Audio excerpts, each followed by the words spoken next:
काय नियोजन मुंबई येथे होणाऱ्या आज आम्ही धाराशिवपासून सुरुवात केली. पश्चिम महाराष्ट्रापर्यंत प्रत्यक्षासाठी केली. आम्हाला चर्चा म्हणून करता येते म्हणून विशेष आणि प्रत्यक्ष ज्यावेळेस समाजाच्या प्रमुख व्यक्तीला आपला सांगतो तर गाव खेड्यापर्यंत तो आपण सांगितले तशी नोंद होते की आपण अशा सुरुवात आपल्याला काम करायचं आहे म्हणून प्रत्यक्ष सक्षम होईल की आपण नवीन पाय आपण प्रत्यक्ष लोकांची भेटी केली नुसतं मग काय माहिती नाही केलेलं आहे ना तर मग करायला नाही त्यालाही काय माहिती म्हणून नवीन पाय टाकलाच गेला की प्रत्यक्ष आता उद्या आम्ही आठवडाला पण जायसाठी मला वाटतं 7 तारखेला सांगलीला आहे, 8 तारखेला फिल्टरला आहे आणि 9 तारखेला मला वाटतं भोर पुण्याचा तो अलीकडचा बेल्ट राहिला आमचा पलीकडचा आम्ही घेतला आहे आणि अहिल्यानगर असं पश्चिम महाराष्ट्र पूर्ण घेतो. मुंबईची जबरदस्त तयारी मराठीने सुरू केली आणि तुम्हाला होतो ना भविष्यात त्याचा रेकॉर्ड ब्रेक यावेळेस मराठा मुंबई दिसलेला दिसणार. म्हणजे आपण जे समुद्र म्हणतो ना समुद्राच्याही किती पटीत मराठा स्वतःलाच बघणार आहे का आपण इतके विराट होणार चाललोय नाही घेणार 100% यावेळेस आरक्षणाची लढाई जिंकणार. मराठे ओबीसी सगळेची सगळे तुम्हाला 29 ऑगस्टला आलेले दिसतील. याआधीही तुम्ही मुंबईला गेला होता, आताही जाणार आहेत, पण सुरुवातीला जे तुमचं नियोजन होतं त्याच्यामध्ये आता काही बदल केले का त्याच पद्धतीने नियोजन नाही फक्त आता वापस यायचं नाही हो बदल आता माघारी फिरायचं नाही. आणि दुसरं की रूट जेव्हा मी टाकला होता आधी की अंतरवालीहून शिवगाव पैठण मार्गे पांढरीपोला अहिल्यानगर मग आळा फाटा ते शिवनेरी किल्ला आणि माळशेज घाटातून कल्याणहून वाशी असा मार्ग होता. परंतु आता पाणीसाठी पोरं गेले होते मुंबईला तर त्यांनी सांगितलं की ते माळशेज घाटात इतकं भयंकर रस्ता आहे की एखादी जर गाडी बंद पडली तर गाड्या सगळ्या स्टॉप होणार आहेत. तिला उचलून जरी बाजूला ठेवायचं म्हणलं तरी जागा नाहीये. लुटीत नेली पंक्चर झाली तरी जागा नाहीये आणि 50-60 किलोमीटर असं अंतर आहे. एखाद्याला चहा प्यायची जरी तलब झाली तरी पिऊ शकत नाही, काहीच नाही म्हणजे गावच नाही. तर पोरांचं म्हणणं आहे की आपण शिवनेरीपर्यंत फायनल आपण शिवनेरीहून चाकण मार्गे तळेगाव मार्गे लोणावळा आणि वाशी चेंबूर आझाद मैदान असं जाऊया. आणखीन काय फायनल नाही केलं पण पोरांचंही म्हणणं ऐकावं लागेल कारण त्रास व्हायला लागल्यावर लय अवघड असतं. कारण जाणाराला आम्हाला माहिती त्रास किती होतो इकडून बोलणाराला काय नसतं हायतीच राहून द्या इतका वळणाचा घाट आहे उठलेला आहे. म्हणजे यापूर्वीच्या आंदोलनामध्ये वेगवेगळ्या राजकीय पक्षातील लोकप्रतिनिधी आंदोलनात सहभागी झाले होते, परंतु आता जो आपण 29 ऑगस्टला नारा दिला आहे या आंदोलनामध्ये वेगवेगळ्या पक्षातील समाजातील लोकप्रतिनिधी सहभागी होतील असं खात्री वाटते आपल्याला? ती होतील का नाही दादा मला नाही माहिती पण तुमचा प्रश्न बरोबर आहे. होतील का नाही माहित नाही पण त्यांना मोठं करायचं काम आम्ही 6 करोड गोरगरीब मराठींनी केलं. आमचं कर्तव्य आमच्या लेकराचं आता कल्याण होणार आहे गोरगरीब मराठींचे आरक्षणामुळे. आम्ही त्यांना सांगणार आहे तुम्ही या म्हणजे ग्रामपंचायत सदस्यापासून ते जिल्हा परिषद सदस्य पंचायत समितीचे सरपंच माजी सरपंच सभापती जिल्हा परिषद अध्यक्ष जिल्हा परिषद सभापती माजी अध्यक्ष आमदार खासदार मंत्री माजी आमदार सगळ्यांना सांगणार आहे की तुम्ही मुंबईला या आणि त्यांच्यावर लक्ष पण ठेवणार आहे. म्हणजे जाहीर मीडियाच्या बांधवाच्या माध्यमातून सांगतो आम्ही त्यांच्यावर लक्ष पण ठेवणार आहेत. कोणाला सांगितलंय पण आम्ही मुंबईला गेलो होतो इकडंच गावात आला नाही. नगरसेवक असतील महापौर असतील नगराध्यक्ष असतील काही माणूस सोडला जाणार नाही हे सांगायचा. आणि कोणाला जर सांगण्यात नाही आलं तर या धाराशिवच्या मीडियाच्या बांधवाच्या माध्यमातून सगळ्या राजकीय पक्षातल्या आमदार खासदार मंत्री नगराध्यक्ष सभापती महापौर नगरसेवक सरपंच माजी सरपंच सदस्य ग्रामपंचायतचे जिल्हा परिषद पंचायत समितीचे सगळ्यांना आवाहन करून सांगतो आमच्या गोरगरिबांच्या लेकराचं कल्याण होणाऱ्या आरक्षणामुळे तुम्ही सगळेचे सगळे मुंबईला या. नाही आल्यावर त्याच्यावर नंतर बघू. लोकसभेमध्ये आपला इम्पॅक्ट दिसून आला परंतु विधानसभेमध्ये इम्पॅक्ट दिसला नाही. आता स्थानिक स्वराज्य संस्थेची निवडणूक आहे काय सांगाल? मी विधानसभेत नव्हतोच दादा. तुम्ही नव्हता समाज पण कुठल्या बाजूला कुठल्या दिशेने झुकणार असेल त्यावेळेस आपण मैदानात नाही समाजाच्या खांद्यावरची जबाबदारी दिली त्यांना जे त्यांनी केलं. लोकसभेला मैदानात होतो करून दाखव. मी थोडा वेगळ्या पद्धतीचा माणूस मी एखादं बोललो की ते करतो मी खोटं नाही बोललो. आता मुंबई सांगितलं तुम्हाला पहिल्यापेक्षा 5 पट राहील 5 पट जर पब्लिक पहिल्यापेक्षा दिसली नाही आपलं तोंडात नाव बी नाही. तसंच विधानसभेला आपण नव्हतो बघूयात ना आता पुढच्या निर्णयाचा आता नाही सांगू शकत जे तुम्ही प्रश्न विचारला त्याच्यावर. आमच्यात नसणारा तो आमचा नाही किंवा मात्र संदेश येणाऱ्या निवडणुकीत 100%. 29 तारखेच्या मोर्चाची तुम्ही तारीख बऱ्याच दिवसापूर्वी जाहीर केली आहे. आतापर्यंत सरकारकडनं तुम्ही संपर्क साधला यावेळेस काही बोलणं कुणाशी होतंय? नाही, संपर्क साधला नाही आणि मी त्याचा विचार पण कधी करत पण नाही. मी आंदोलन करताना उपोषणला जरी बसलो आपल्याकडे कोणी येईल या दृष्टिकोन ठेवून मी कधीच आंदोलन करत नाही. तसं करणारा माणूस कधी यशस्वी होत नाही. जो दुसऱ्यावर अवलंबून असतो येते मी तसं करत नाही. मला माझ्यावर आत्मविश्वास आहे. मी झुंजणार आणि समोरच्याला हरिणार सुद्धा ही मला आत्मविश्वास असतो. माझ्या समाजावरती मला आत्मविश्वास आहे. माझा समाज सगळ्याला झुकवितो. त्याच्यामुळं आम्ही यायची वाट नाही बघत. आम्ही वाट बघतो आता 27 ऑगस्टची आंतरवालीतून मुंबईकडे निघण्याची आणि आम्ही निघतोय. येतील नाही येतील मला माहित नाही पण यावेळेस मराठ्यांच्या पदरात आरक्षण असणार. गुलाल मात्र ओबीसी आरक्षण पण मराठ्याच्या डोक्यावर पडलेला दिसतं. दादा स्थानिक स्वराज्य संस्थांच्या निवडणुका आता होणार आहे त्यासाठी कुठेतरी ओबीसीचं आरक्षण जे आहे काय ठेवण्यात आलेलं आहे. 27% ओबीसी आरक्षणाचा वाटा सरकारनं त्याच्यासाठी दिलेला आहे. काय नेमकं आपण कसं पाहता याच्याकडे निवडणूक आता न्यायदेवतेपुढे आपण काय होणार. न्यायदेवतेच्या निर्णयाला आपण सगळ्यांनी मान्य करायचं असतं आणि तीच लोकशाहीचा रूल आहे. आपण ते फॉलो करणं गरजेचं आहे. आणि त्यात काय आता ओबीसी आता आम्ही कोणात ओबीसी चांगलं आहे. किती वेळा होईल तुम्हाला आता मराठा समाज देखील कुणबीमध्ये मोठ्या प्रमाणात गेलेला आहे. आपण आंदोलन देखील ओबीसीमध्ये गेलेला आहे. कसा फायदा होईल? व्हायच्या अगोदर कसं सांगता येईल. झाल्यावर सांगणार तुम्हाला आकडा इतके झाल्यावर आणि ते दिसतंय मीडियाच्या बांधवात दिसतं सोशल मीडियावरती दिसतं. पण एक सांगतो आरक्षण मिळाल्यापासून माझ्या समाजाच्या लेकराचं कल्याण व्हायला लागलं. नोकऱ्यात आणि शिक्षणात भरपूर पोरं चालते. ती मात्र मला समाधान. 58 लाख नोंदी 3.25 करोडपेक्षा जास्त मराठी आरक्षणात दिलं. राहिलेल्या ह्या 19 ऑगस्टच्या झटक्यात रट्ट्यातच घालणार एक बीट होत नाही. सरकार येऊ दे त्याला काय यायचं तरी येऊ दे. धाराशिवमधून मीडियाच्या बांधवाच्या माध्यमातून आता चूक करायच्या आणि आडं पडायच्या भानगडीत सरकारनं पडायचं नाही. एकदा झालं बस सहन केलं. तुम्ही आमचे डोके फोडले गोळ्या घातल्या पुन्हा त्या भानगडीत पडायचं नाही. नसता चढ दादा नेमकी आरक्षणाची किती टक्के आरक्षण हवं? आता तुम्ही लिहिताय नव्यानं मुंबईला परत नव्यानं सुरुवात करताय. परत प्रश्न हा विचारतो की सरकारला पण हे कळायला पाहिजे किंवा तुमची मागणी देखील काय किती टक्के आरक्षण हवं कुठल्या कोट्यातून कसं आरक्षण हवं आहे आपल्याला? टक्के फक्के नाही. मराठा हा पूर्वीपासून ओबीसी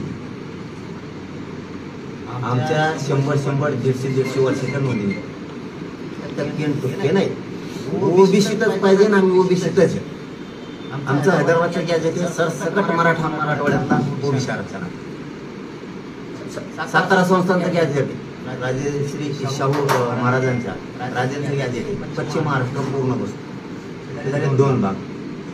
बॉम्बे गव्हर्नमेंटच्या गॅजेटियरमुळं नाशिक पासूनचा मुंबई पासूनचा अर्ध्या पुण्यापासूनचा खानदेशापर्यंत आता ते भाग तुटला काही वाकेचा सिलवाशाचा तिथपर्यंत तो परगाणा होता सगळे बसते.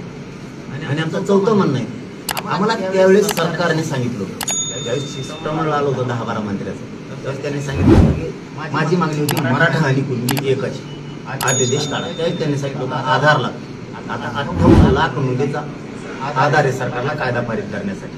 त्यामुळे मराठा आणि कुणबी एक हे JR पण घेणार सगळ्या सोयीची अंमलबजावणी पण घेणार आणि 3ही गॅजेटियर घेणार.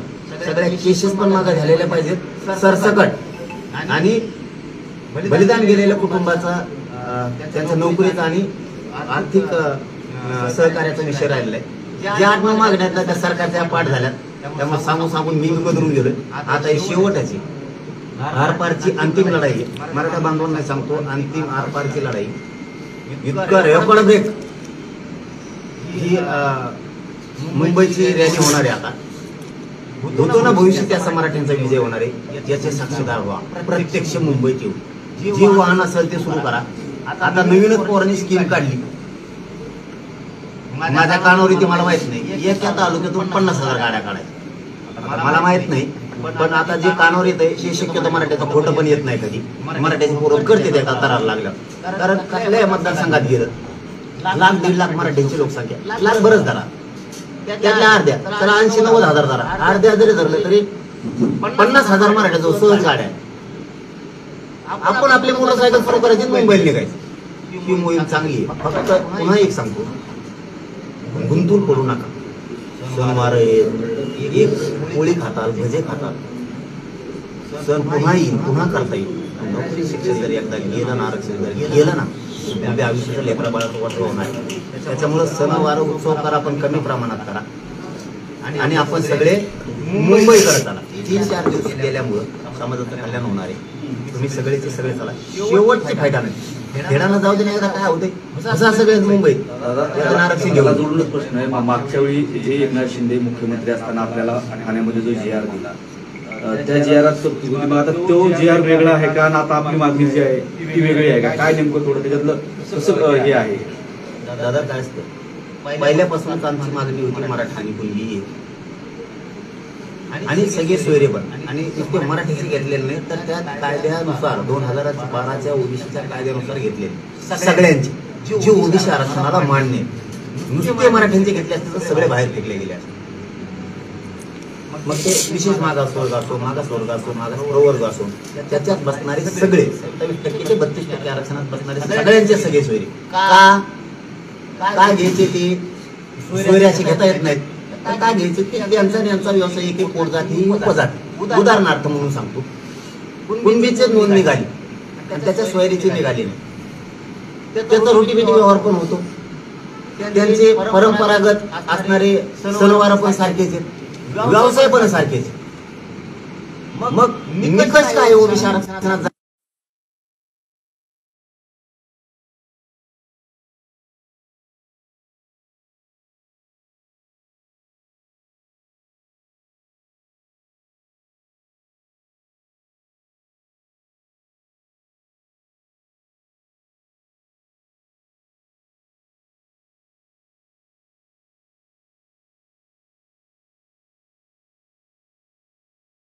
मराठ्यांची कुणबी नोंद निघाली, त्याचे सोयीचे सोयरे म्हणजे सगळे सोयरे म्हणजे काय वेगळाच काढीत येत, आईला जाताच येत नाही, आईचे नातेवाईक म्हणजे बुद्धी भेट करायचा. आम्ही दिलेली, आम्हाला डोकं आहे म्हणून आम्ही दिलेली, मी एकट्याने दिलेली नाही. त्यावेळेस तिथं महाराष्ट्रातले अभ्यासक होते. असं माहिती, बरं झालं तुम्ही लय महत्वाचा प्रश्न विचारला. माहिती असली पाहिजे राज्याला सुद्धा. तिथं महाराष्ट्रातले सगळे अभ्यासक होते, तिथं सगळे हायकोर्टातले वकील होते, कायद्याचे अभ्यासक होते, घटनेचे पण अभ्यासक होते, सगळे बरेचसे समन्वयक सुद्धा होते. तिथं ज्याला ज्यांनी पूर्ण हयात आरक्षणात घातलं असे सगळे लोक होते. सगळ्यांनी वाचलं ठेवायचं का, सगळ्या सोयरीच्या आधी सुद्धा कसं आहे काय. जेव्हा सगळे ओके म्हणले तेव्हा पाठ 3-3:30ला हो म्हणले होते. 11 वाजल्यापासून पाठ 4 वाजेपर्यंत खलबत सुरू होते. त्यामुळे सगळ्या सोयरीची पण आधी सुद्धा काढले, तिची पण अंमलबजावणी घेणार आहे. हे सुद्धा मुख्यमंत्री फडणवीस साहेबांनी लक्षात ठेवायचं. मराठा आणि कुणबी हे पण घेणार, गॅजेट सुद्धा घेणार, मराठवाड्याच्या हैदराबाद गॅजेट पुढं घेणार. यावेळेस मी मुंबई सोडणार नाही, मराठ्यांनी सुद्धा सोडायचं नाही. फक्त मराठ्यांना पुन्हा विनंती आहे, वेळ ओळखत चाला, संकट ओळखत चाला, कधी एकत्र यायचं याचे संकेत समाजाला कळाले पाहिजे. तुम्हाला संकेत देतोय, हीच योग्य वेळ. आता मराठ्यांनी मुंबईत 19 एकदम चालवायची आणि गोरगरीब मराठ्यांच्या डोक्यावर विजयाचा गुलाल टाकायची. मराठा हरवून देऊ नका. शेतकरी मराठा, व्यावसायिक मराठा, डॉक्टर, मास्तर, वकील, छोट्या मोठ्या टपरेवाले, हॉटेलवाले, रिक्षावाले, जीपवाले, टेम्पोवाले, ड्रायव्हर, कंडक्टर, माथाडी कामगार, डब्यावाले, अख्खेच मुंबईकडे 2-3 दिवस काम पण ठेवा. मुंबईकडे फक्त 19 ऑगस्टला आझाद मैदानाला 10 वाजता आम्ही बसलो. काय सुरुवात द्या तुम्ही वापस आरक्षण आणायची जबाबदारी आपली. आणि दिलेला शब्द मराठ्यांनो प्रत्येक वेळेस मी पूर्ण केलेला आहे. तुमच्या लेकरा बाळासाठी, तुमच्या लेकरा बाळासाठी जगतो. तुम्हाला सांगितलं होतं ओबीसी आरक्षणात घाली 58 लाख नोंदीमध्ये 3 करोडपेक्षा जास्त मराठी आरक्षणात घातले. आणि आता तुम्हाला शब्द आहे 100% राज्यातल्या मराठी आरक्षणात घालणार. फक्त तुम्ही सगळ्यांनी मुंबईकडे चालायचं. भारतीय जनता पार्टीची वोट बँक जी आहे ती ओबीसी आहे. देवेंद्र फडणवीस आता ओबीसी मध्ये मराठ्याला सरसकट आरक्षण देतील का? दुसरा प्रश्न असा आहे, मुस्लिम आरक्षणासंदर्भात आपलं काय होत आहे? त्यांनी दिलं नसतं ना. देवेंद्र फडणवीस साहेबांनी तुमच्या म्हणण्यानुसार ओबीसीतून आरक्षण दिलं नसतं, पण मराठीच ओबीसी देत.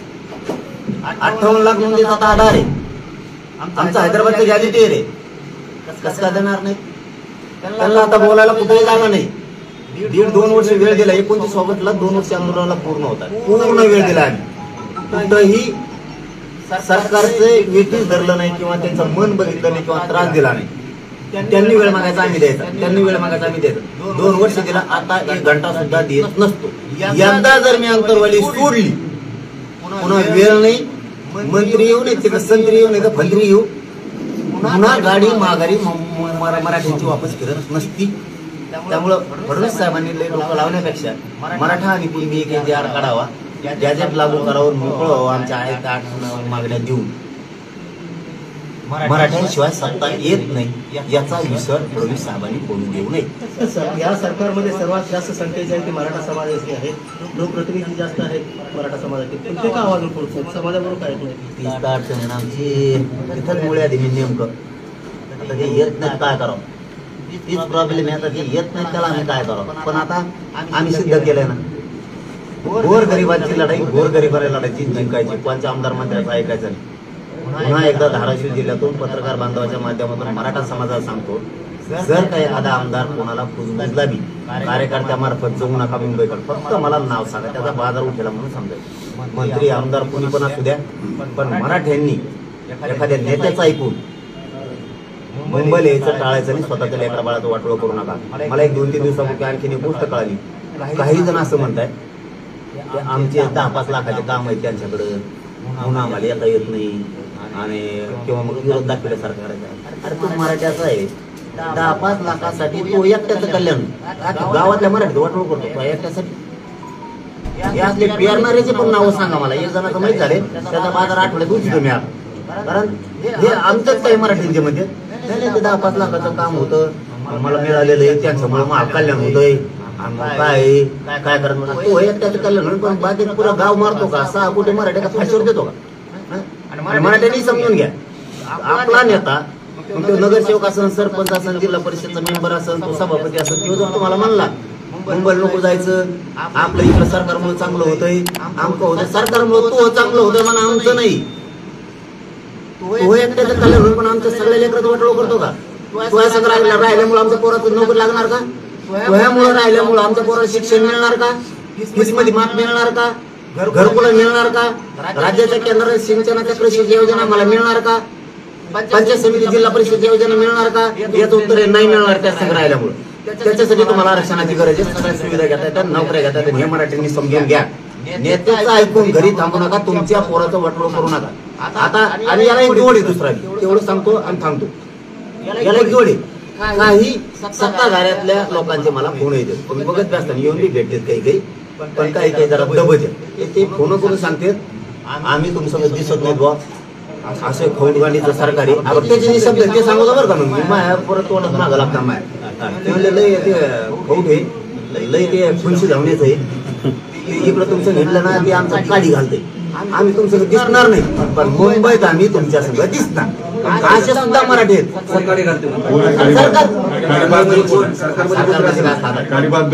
तालुक्याचे कार्यकर्ते सांगायचो ना, सांगायचं तुम्हाला नाव भावला पण होत नसतो. आपलं धडक आहे त्याचं काय, ते गाव लेवलचे तालुका लेवलचे कार्यकर्ते, त्याचा स्थानिक आमदार तिथून तर नाही घालू शकत. तो घातला म्हणजे मंत्री आला, मग मंत्री आला. मग ते देवेंद्र फडणवीस सांगितलं माझं मंत्री म्हणला की खालचे कार्यकर्ते जे असतात ना, जिल्हा परिषदेचे, पंचायत समिती, सभापती लेवलचे, म्हणजे जायला 10-5 लाखाचे कामं गुंतलेले, पण आम्ही घेणार. मगाशी तुम्ही आमदारांच्या बाबतीत बोलत सूर जो होता राज्य पातळीवरचा सूर होता तुमचा, वरच्या लेवलवरून काड्या घातल्या जातात असं तुमचं म्हणणं. काड्या घालणारा कोणी कोण काडी स्पष्ट बोलण्यासाठी परिचित आहे. मी असं सांगितलं की जे दुसरी बाजू सांगितली तुम्हाला, की मला काय असे फोन येतात की आमच्या काड्या घालतात, खुनशी बुद्धीचे सरकारमधली मराठीचे येऊन सांगतात आम्ही सत्तेत असल्यामुळं, पण आम्ही तुमचा आता दिसणार नाही. आता म्हणजे आम्ही असं फिरतो असे, पण मुंबईत दिसणार, इथं नसणार, पण तिथं असणार, असं त्यांनी येऊन सांगितलं. त्याच्यामुळे मराठी आपले सगळे पुन्हा एक झाले. जरी काही दिसत नसले तरी काही काड्या करतात. काड्या करण्यात बाजार उठायला मी आहे ना. फक्त मराठ्यांना पुन्हा तेच सांगतो की बाबा हो, जर एखाद्या नेत्याचं ऐकतात, एखाद्या सदस्याचं ऐकतात, तुमच्या लेकराचं होईल, ते मोठं होईल एकटं. त्याच्या एकट्यासाठी का पुरं गाव मारायचा का तालुका मारायचा? आमदार असेल तर ते एकटं सुधर. तालुक्यात बघा तुम्ही, एक आमदार जर झाला एका गावात लय झाले तर 2, 100 गाव झाले तर 100-150 लोक सुधारित झाली. सुधारित आहे ते बी काम दिलेले का त्यांचं 20-30 लाखाचे काम दिले तर त्याला आलेला पहाड गाड्यातच घालतो दिवसा बोलावली लाव गाड्या म्हणून काम दिलं. बरेच सरपंच वावरही केले, बरेच जिल्हा परिषद सदस्यांनी वावरही केले. हेच नेते हेच कोणाच्या वाटोळ करतात. त्यामुळे सुधरत कोणी नाही. आरक्षणातून आपल्या सगळ्याचे लेकर सुधारणार आहेत आणि सत्ताधाऱ्यातल्या मराठ्यांना सांगतो सत्ता आली म्हणून लेकरा बाळाने सुधारणार. तुमच्या लेकी बाळीचे तुमच्या पोराचे शाक्षिव्या खाऊ नका. ते म्हणून बाबा तुमची सत्ता होती त्यावेळेस तुम्ही मोर्चात नाही गेलात, आंदोलनात नाही गेलात, मला आरक्षणाची गरज आहे, मला मोठं व्हायचंय, शिक्षक व्हायचं, डॉक्टर व्हायचंय, मला वकील व्हायचंय, इंजिनियर व्हायचंय, मला IPS दर्जाचा अधिकार व्हायचंय, IAS व्हायचंय, क्लास 1 क्लास 4चा अधिकारी व्हायचंय. आरक्षण असतं तुम्ही झाले असते. तुम्ही मोर्चात गेला नाही म्हणून सत्ताधाऱ्यातल्या मराठ्यांना सुद्धा सांगतो स्वतःच्या लेकराचं वाटोळ करू नका. तुमच्या स्टेटस प्रमाणे तुम्हाला लेकर शिकावे लागते. त्याच्यासाठी आरक्षणाची गरज आहे. तुमच्यावर करोडोनी पैसा असला तर फक्त तुम्ही शिकू शकाल, पण 1% जर लेकर उठलं तर तुमचं पोरग तुमच्या डोळ्यात देखता MBBS झालेलं नसणारे, ते कलेक्टर EPSI झालेलं नसणारे चूक करू नका. सत्याच्या मागं पळून स्वतःच्या लेकराचं वाटोळ कोणी करू नका. अख्खेच्या अख्खे विरोधी असतील, सत्ताधाऱ्यातले मराठी असतील, सगळे मुंबईला चला. शेतकरी मराठा मुंबईला चला, व्यावसायिक मराठी पण मुंबईला चला. तुम्ही मजूर असताल तरी मुंबईला चला. किती दिवस आता कंपन्यात आपण हमाली करायची, किती दिवस आपण आता कंपनीत काम करायचं. आपल्याही लेकरा बाळाचे लेकी बाळीचे स्वप्न आहेत की अधिकारी व्हायचं. कधीतरी लेकराच्या सुखाचा विचार करा, समाधानाचा विचार करा. हे मराठ्यांनी करणं खूप गरजेचं आहे. हे बघा मी तळतळीनं तुम्हाला एवढ्यासाठी सांगतोय मराठा बांधवांनो, तुम्हाला मायबाप मानलंय आणि तुमचा मुलगा म्हणून तळतळीनं काम करतो. रात्रंदिवस मी रातपाट तुमच्या लेकरासाठी झटतोय. एवढ्या वेळेस फक्त झटून राहा, काही मागत नाही तुम्हाला, 1 रुपया खाना मागत नाही. आपण आपल्या गावात गाड्या लावा, वर्गण्या करा, आपण आपल्या गाड्या सुरू करा आणि मुंबईकडे निघा. एकही मराठ्यांची कर्मचारीची सुद्धा गाडी करीत ठेवू नका. अधिकारी जरी असेल, एखादा पोलीस मध्ये आहे, एखादा डॉक्टर आहे, एखादा कलेक्टर आहे. आरक्षणच नसलं तर तो झाला कलेक्टर, तो पोरगं नाही व्हायचं, तो पोलीस आहे. आणि पोलीस झाला तो एखादा अधिकारी झाला, तू जिथं लागला तिथं रिटायर होणार, तू बढती मिळणार नाही. आरक्षणाची आवश्यकता आहे. थोडं भानावर आहे सगळेजण. व्यावसायिक असेल एखादा त्याजवळ करोड रुपये, तू 5 करोड घालशील शिक्षणाला, काय उपयोग आहे? 1% नोकलं तर मी एक उदाहरण सांगतो, फक्त नाव विचारू नका, तुम्ही नावाचं मागा लागत. तुम्हाला एक नाव सांगतो. माझ्याकडे एक माजी मंत्री आला आमच्या तिकडे. त्यांनी सांगितलं पोराची परीक्षा 6 महिने अगोदर झाली, 6 महिने त्याचं प्रमाणपत्र निघालं. त्यानंतर वेळी झाले म्हणे हेच प्रमाणपत्र जर 6 महिने आधी निघालं असतं माझं पोरग कलेक्टर झाला असता, लहान पोर. सत्य हकीकत. म्हणून मराठा समाजाला माझी वेळोवेळी विनंती आहे, अशी संधी पुन्हा येणार नाही. 75 वर्षात पहिलीच चालून आली. तुम्ही एकजूट राहिलात म्हणून असेच एकजूट राहा. एवढ्या वेळेस ताकद लावा. आपलं एकमेकाचं पटत नसत, चूक माझी एखादी असू शकते, चूक डोक्यात ठेवू नका, सोडून द्या. आरक्षणासाठी जरी एखादी माझ्याकडून चूक झाली असेल, एखादी तुमच्याकडून झाली असेल, त्या चुकीसाठी समाज वायाला जाईल, समाज बरबाद होईल, समाज हरल, असं पाऊल उचलू नका. सगळे मुंबईकडे चला. हे आता अंतिम फाईट आहे, आरक्षणच मिळवायचं, कोणी येऊ द्या आडवं. मुंबईत चला. सरकारनं जर स्थानबद्ध किंवा नाकाबंदी केली तर काय हित केलं, करतील? हित केला. एवढं सोपं आहे. दादा सरळ सांगतो मुख्यमंत्री साहेब तुम्हाला, एकदा चूक झाली मला म्हणून जरा घेऊन दे, मग मी आता करायला लागलो ना, मला घ्यायची इच्छा नसतो. एकदा आमचे डोके फुटले, आजही गोळ्या आमच्या अंगातल्या निघाले. आत्ता सुद्धा अंतरवले माय मावले आमच्या बाजावर झोपण्यात आमच्या काही गुडघ्याचे ऑपरेशन सुरू आहे. कुणाच्या मांड्याला टाके घेतले, कुणाच्या चौथ्या टाके डोक्यात पडले. ही आमच्या लक्षात पुन्हा येऊ देणार. ही जर विषय लक्षात आला ना आमच्या डोळ्यात रक्त होतं. कारण आईला मारलेलं तुमच्याकडे सुद्धा कोणीच नाही बघू शकत. आमच्या माय मावल्या मांडीवर लेकरं घेऊन बसले, ते विषय निघाला ना माझं काळीच चिरल्यासारखं. कारण बघताना आम्ही डोळ्याने बघत असं मारत होते, जनावराला मारत, दोन्ही हातानं मारत होते. ज्या वेळेस त्यांच्या काठ्या मोडल्या हातातल्या, त्यावेळेस ते इटाने आणले आमच्या डोकं. आमच्याच इटाने आमच्याच लोकांचे डोके मोडले. ज्यावेळेस गोळ्या मारायच्या संपल्या त्यावेळेस त्याने बंदुकीचे उलटे दस्ते करू मारले, म्हणून डोके फाटले लोकांचे. आमचे कुकर फाटले. एक जण होता आमच्या ताईचं नाक फुटून गेलं. इतके क्रूरपणे प्राणघातक हल्ला केला होता. रमेश साहेब तुम्हाला सांगतो, कुणाची चूक नाही करायची आणि त्या भानगडीत पडायचं नाही. मी आडविलं नामकं करीन, तमकं करीन. राज्यातला पांढरा रस्ता सुद्धा समोर आणत नाही, पांढरा रस्ता सुद्धा एवढं लक्षात ठेवा. मराठ्यांच्या नादी लागत नाही. गोडी गुलाबीनं तुम्हाला जे करायचं ते करायचं. त्यावेळेस घडलं आता पुन्हा त्या भानगडीत पडायचं नाहीये, हे मात्र तुम्ही लक्षात ठेवा. तुम्ही जर ते भानगड करायला जाता, पोलीस हे नामकं करीन, तमकं करीन, ज्याची किंमत इतकी भयंकर तुमच्यासह देशातल्या पंतप्रधान मोदी साहेबांना सुद्धा त्याची किंमत मोजावी लागणार. तुम्हाला मी प्रामाणिकपणे सांगतो, ही धमकी नाहीये, हे तुम्हाला मी समजून सांगतोय, कारण तुम्हाला ती खोड आहे. तुम्हाला ती खोड आहे लोकांच्या, कारण तुम्हाला जनतेची माया नाही. तुम्हाला आई कळत नाही, बहीण कळत नाही, लेकरबाळ कळत नाही, काय कळत नाही. कळत असतं तर आमच्या 9 वर्षाच्या पोरीच्या पायात गोळी शिरली नसती, इकडून गोळी शिरली ती इकडच्या बाजूने निघली. या लेकरांचा काय जीव मानला असं.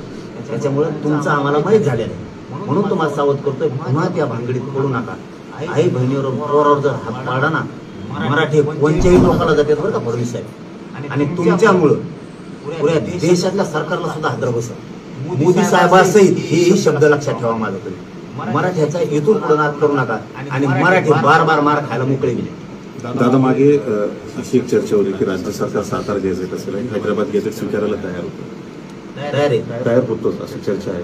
माणसाच्या शिवसेनेने काय असतं करतात. मी तुम्हाला मीडियाला का पुढे बोललो राव. तुमचा माहिती एवढा जीवन महा तुमच्या बातम्या येण्यापुरतं बोलत नाही, काय नाही. आम्हाला जे आमच्या गोरगरिबाचा प्रश्न मीडियावाल्या लावून धरला ना, आम्ही प्रत्येक वेळेस त्यांचे उपकारच मानतो. प्रत्येक वेळेस मीडिया इतके झुकून राहिलेत ते बिचारे, खरं सांगतो त्यांच्या बाळाचं कल्याण होणार असणार आहे कुठेतरी. इतके झटून राहिले, कधी खोटं बोलत नाही.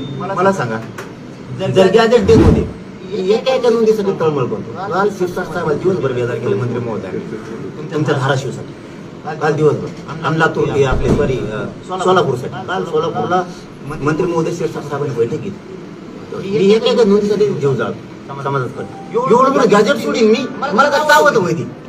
पण हे काय आता सरकारकडून बोलायचं म्हणल्याच्या नंतर आमच्या करायचं आणि हळूच कडे जायचं, सरकारकडून बोलायचं. मला काय अडचण होते. बरं मी पहिल्या दिवसापासून मागणी माहिती मला खरं सांग. जाऊन तुम्ही विचारलं मला टाइम दिसतो आता काय होतं मला आलं म्हणताय. तिथं असं ठरलं होतं. शंभूराजे देसाई साहेब आहे मराठ्यांनी हे समजून घ्या, खोड कोण करताय. म्हणजे गॅजेट देत होते ते उत्तर सांगतो मी तुम्हाला. शेम म्हणले त्याच्यानंतर शंभूराजे देसाई साहेब आले 2-4 महिने आणि त्यांना सांगितलं की तुम्ही गॅजेट आणणार हैदराबाद. गॅजेट महाराष्ट्र सरकार आहे का कोण म्हणते सरकार खाले गॅजेट देत होते. गॅजेट महाराष्ट्र सरकार आहे का तर याचं उत्तर नाही. ते हैदराबाद सरकार जवळ केव्हा देत होते. तो याजवळ पुस्तक नाही मोठे असं कधी झालंय का. ग्रामसेवक ग्रामपंचायतने ठराव घ्यायच्या आधी गावात रस्ता झाला असं कधी झालंय का. नाही ना, ते कायद्याला मान्यच नाहीये. मग ते गॅजेट हे हैदराबाद शंभूराजे देसाई साहेबांनी सांगितलं तुम्ही हैदराबादला गेले. त्यांना गॅजेट दिलं नाही कारण त्यांनी सांगितलं तुमचे मुख्य सचिव पाहिजे. मग आमचे मुख्य सचिव कारण त्या 8,000 कॉप्या त्या ऍटिट्यूड करून द्यायच्या. त्यांची पुन्हा आठवण करून देतो बरं झालं त्यांना सरकारची जागा होईल तुमच्या त्या प्रश्नामुळे. मग पुन्हा मुख्य सचिव त्यांनी नेले 2-3 महिने आणि अंतरावली घेऊन सांगितलं शंभूराजे साहेबांनी की आता आम्ही 8,000 कॉप्या ऍटिट्यूड करून आणल्या. ते फुल्या वाचल्या सरकारने अभ्यास केला. पुन्हा समिती आली. आम्ही तुमच्याकडून घेत नाही. आम्हाला काय नेमलं मग आम्ही घेऊन आणणार. मग सरकारनं त्या ऍटिट्यूड कॉप्या समितीकडे दिल्या. शिंदे समितीने घेतल्या. पुन्हा शिंदे समिती गेली त्यांनी गॅजेट आणलं. म्हणजे मधुकरराजे आडनाव साहेब जे आयुक्त होते आपल्या मराठवाड्याचे त्यांनी जाऊन आणलं. पुन्हा त्यांच्यानंतर दुसरी टीम गेली शिंदे समिती त्यांनी पण आणलं. आता त्याच्यावर 8-9 महिन्याला अभ्यास चालू आहे. झालाय त्यांचा अभ्यास. त्यांचा अभ्यास पुरा झाला. तशी आणलंय तुम्ही मला देत होते महाराष्ट्र सरकारजवळ त्यांच्याकडून. बरं मी एवढं लागलं का आता मला होतं मला गॅजेट देत होते घेतलं नाही. सातारा संस्थांचं म्हणा मी घ्यायला लावलं आता अहो संस्थांच्या नोंद सुद्धा घ्यायला लावलं. आता म्हणा आता मराठा समाज मला बोलू शकतो गॅजेट देत होते घेतलं नव्हतं ते घेतो कडून आणि दिल्यावर मला काय होते होती ते म्हणून उद्या सकाळी चला कोणी त्याला म्हणा उद्या सकाळी असं नाही होत. त्याला त्याचा अभ्यास आता त्यांनी अहवाल केलाय सरकारला देतील. सरकारने स्वीकारी जसं 58 लाख नोंदीचा अहवाल दिला. तुम्हाला याची काय बारकावी सांगतो. आमच्या 58 लाख नोंदी शिंदे समिती मुदत संपत आली.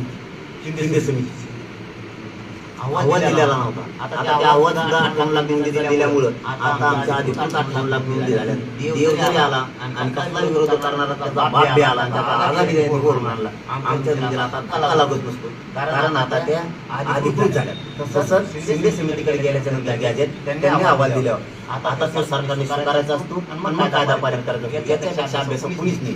गणिताच्या शिक्षकाने गणिताचा ट्रेड घ्यायला लागतो, इतिहासाच्या शिक्षकांनी इतिहासाचा ट्रेड घ्यावा लागतो, इंग्लिशवाल्याने इंग्लिशचा घ्यावा लागतो. दुसरीने शिकून उपयोग नाही. तुम्ही म्हणून काहीच उपयोग नव्हता, कारण 2 वर्षांनी मी इंग्लिश शिकलो. आता काय घेतलं थोडं थोडं त्यांनी शिकलं. मला पुढे साहेब सगळ्यांनी कसं साधं शिरायची, कसं काय करते, टाकून गणित 2 पावलं मागं सर, शांत राहून गेम कर, असं करीत 3 कोटी घातले. राहिलेले तुम्हाला 19 घालतो. फक्त मराठ्यांना पुन्हा शेवटी सांगतो, हात जोडतो त्यांच्या लेकरा बाळासाठी, तुमच्याच लेकरा बाळासाठी तुम्हाला हात जोडतो. एवढे वेळेस फक्त काम बाजूला फेकून जेवतो ताट बाजूला लोटा. सणवार काही नाही, सगळे मुंबईकडे चला. गणपती उत्सव मला आधी माहित नव्हतं. 29 2 वर्ष पूर्ण होते, मी तारीख धरली. गणपती येतात, मी म्हणतो आपली हिंदू संस्कृती, वारकरी संप्रदाय संस्कृती आपल्या ते करायचं करा. गणपती सगळं घ्यायला आम्ही घ्यायलो आणि चलो मुंबई विसर्जन समुद्रात. आपल्या सगळ्यात गणपती घ्यायला आला ताण. एक नको 2 नको. मानाचा ग्रामीण महाराष्ट्राच्या मानाचा गणपती यावर मुंबईत दिसत काय अडचण आहे. दादा, आंदोलनापूर्वी जर सरकारनं चर्चेला बोलवलं आणि काही मार्ग काढतो तो विश्वास असेल तर चर्चा करणार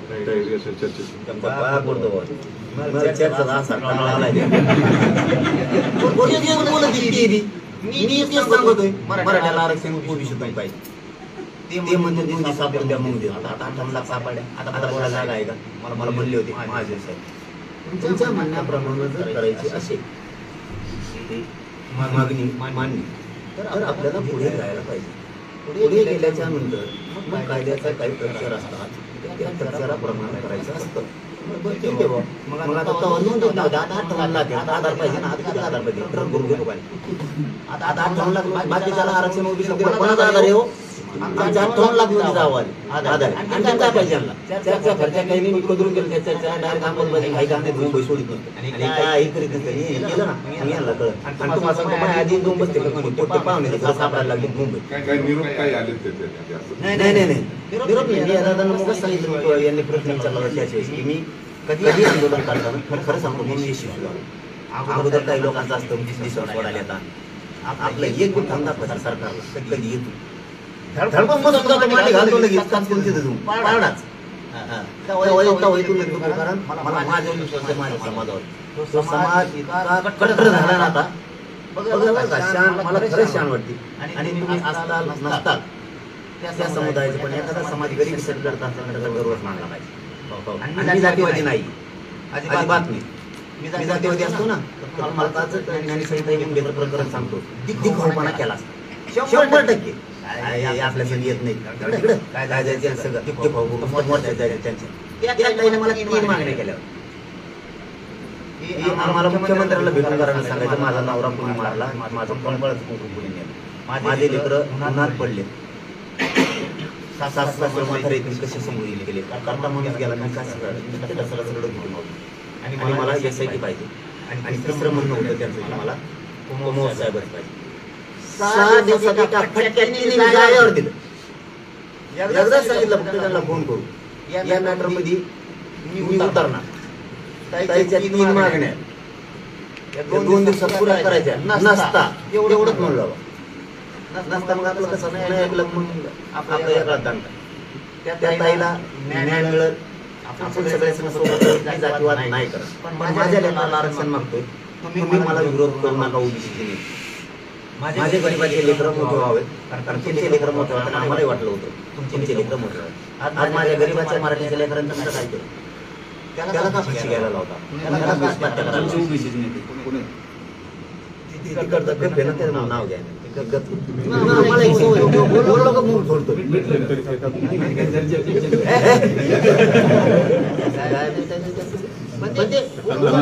वाटत नाही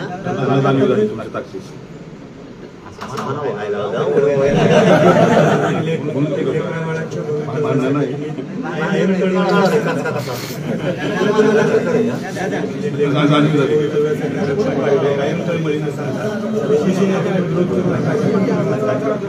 राजकीय भूमिकेतून आहे का आरक्षण आपले शैक्षणिक त्याच्यासाठी राजकीय स्थानिक स्वराज्य संस्थांच्या निवडणुका व्हॅलिडिटी होत नाहीये. ओबीसीच्या राजकीय आरक्षणाची भागीदार होती त्यातून हा विरोध होतो सगळा आणि त्याबद्दल आपण त्यांच्या राजकीय भूमिकेसाठी आमच्या लेकरात वडवळ करता का पण मी आता मी काय आम्ही कुणबी त्याच्या ज्या सुविधा आहे ते घेणार आहे त्यात तो दुमत नाही म्हणजे ज्या सुविधा आहे आम्हाला त्या आम्ही घेणार आम्ही एखादं वावर घेतलं ते बागायतीच आहे आम्हाला माझं होतच म्हणून काय घेतलं ती असं कसं होईल आम्ही जसे आमचं जसं प्रमाणपत्र आहे आमच्या जसे त्याच्या सुविधा आहेत तर आम्ही घेणारच का घेऊ नये का घेऊ नये त्यांनी विरोध करू नये माझ्या गरीबाच्या लेखात केलं तरी त्यांना एक संदेश दिलेला आहे त्यांनाही तो कळतोय तुम्ही विरोध केला तरी आम्ही मराठ्याने आरक्षण घेतलंय आणि तुम्ही नाही केला तरी घेतलंय त्याच्यात करू नका ना कशाला नाराजी घेता येत नका असा माझा गेलेलं आरक्षण केलं सगळं. गरजा हिंदुस्तान चॅनलला सबस्क्राईब करा आणि ताज्या घडामोडी जाणून घेण्यासाठी बेल आयकॉनवर प्रेस करा.